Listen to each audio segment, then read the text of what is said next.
నిశ్శబ్ద ఇల్లు రహస్యం. ఒక చిన్న గ్రామంలో ఒక ఇరుకైన రోడ్డుకు చివరగా ఒక పాత ఇల్లు ఉండేది. ఆ ఇంటిని గ్రామస్థులు నిశ్శబ్ద ఇల్లు అని పిలిచేవారు. ఆ ఇంట్లో ఎవ్వరూ ఉండేవారు కాదు. అక్కడ్నుంచి ఎప్పుడూ ఎలాంటి శబ్దమూ వినిపించేది కాదు. పిల్లలకు పెద్దలు ఒకటే మాట చెప్పేవారు: ఆ ఇంటి దగ్గరకు వెళ్ళకూడదు. రామ్ అని 10 ఏళ్ల అబ్బాయి తన తల్లిదండ్రులతో ఆ గ్రామానికి కొత్తగా వచ్చాడు. స్కూల్కి వెళ్లిన మొదటి రోజే అతను ఆ ఇంటి గురించి విన్నాడు. రాత్రి ఆ ఇల్లు నిన్ను చూస్తుందట, ఒక పిల్లాడన్నాడు. లోపల లైట్లు తానుగా వెలుగుతాయట, ఒక అమ్మాయి చెప్పింది. రామ్ నవ్వాడు, కాని మనసులో మాత్రం కొంచెం భయం మొదలైంది. మొదటి వింత రాత్రి. ఆ రాత్రి రామ్ తన గది కిటికీ నుంచి బయటకు చూశాడు. దూరంగా నిశ్శబ్ద ఇల్లు కనిపించింది. అకస్మాత్తుగా ఇంటి లోపల ఒక మసక పసుపు లైట్ వెలిగింది. అక్కడ ఎవరూ లేరు కదా అని రామ్ అనుకున్నాడు. లైట్ కొద్దిసేపు వెలిగే ఉంది, తర్వాత ఒక్కసారిగా ఆర్పబడింది. భయంతో రామ్ కిటికీ మూసి పడుకున్నాడు. అడుగుల శబ్దాలు, గుసగుసలు. తర్వాతి కొన్ని రోజుల్లో వింతలు పెరిగాయి. ప్రతి రాత్రి రామ్ ఇంటి దగ్గర నెమ్మదిగా నడిచే అడుగుల శబ్దాలు వినిపించేవి. కొన్నిసార్లు ఒక మృదువైన స్వరం కూడా వినిపించేది, రామ్, రా అని.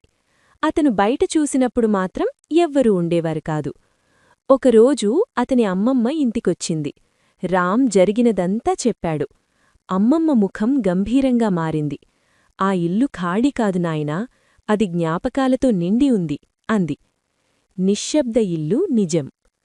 అమ్మమ్మ చెప్పింది, చాలా ఏళ్ల క్రితం రామన్ గారు అనే మంచి మనిషి ఆ ఇంట్లో ఉండేవాడు. అతనికి పిల్లలంటే చాలా ఇష్టం. ప్రతిరోజూ పిల్లలకు కథలు చెప్పేవాడు. ఒక రాత్రి పెద్ద తుఫాను వచ్చింది. ఆ రోజు తర్వాత రామన్ గారు బయటకు రాలేదు. ఆ రోజునుంచి ఆ ఇల్లు నిశ్శబ్దంగా మారింది, కాని పూర్తిగా ఖాళీ కాలేదు. కొన్ని ఆత్మలు తమ హృదయం ఉన్నచోటే ఉండిపోతాయి అని అమ్మమ్మ నెమ్మదిగా చెప్పింది.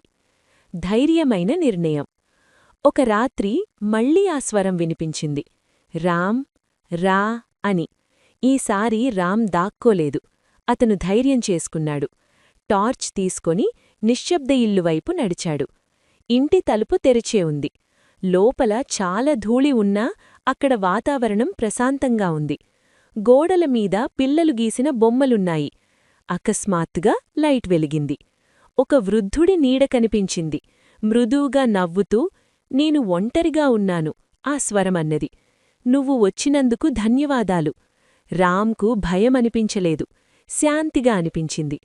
నేను పిల్లలకు మీ కథలు చెబుతాను రామన్నాడు. ఆ నీడ మెల్లగా మాయమైంది. నిశ్శబ్దానికి ముగింపు.